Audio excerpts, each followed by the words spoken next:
वाटतं ही दडपशाही वाढतच चालली आहे. ज्या ज्या ठिकाणी आक्षेप घेतला जातो त्या ठिकाणी निवडणूक आयोगाकडनं देखील स्पष्टीकरण करत काही ठिकाणी प्रिंटिंग मिस्टेक्स आहेत, काही ठिकाणी गटक्रमांक याद्यांचे नंबरावर्ण मूळ असल्याचे जे स्पष्टीकरण देताना पाहायला मिळत आहे. मात्र असं काही झालेलं नसल्याचं देखील स्पष्ट करतात. त्यामुळे वास्तवाचं ना आम्ही आजपर्यंत जे वास्तव आहे ते तुमच्यासमोर ठेवलंय. तुम्ही स्वतः जाऊन ते व्हेरीफाय केलंय आणि आम्ही म्हणतोय तो आरोप प्रत्येक आरोप खरा ठरलाय का नाही. पुन्हा एकदा फेक नॅरेटिव्ह सेव्ह करण्याचा प्रयत्न हा होतो.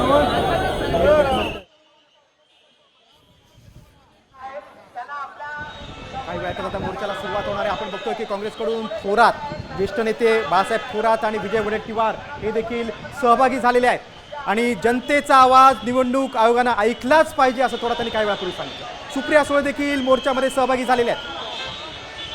महाविकास आघाडीचे आणि मनसेचे सगळे नेते या मोर्चामध्ये सहभागी झालेले आहेत. सगळ्यांचं लक्ष आता राज ठाकरे आणि उद्धव ठाकरेंकडे आहे.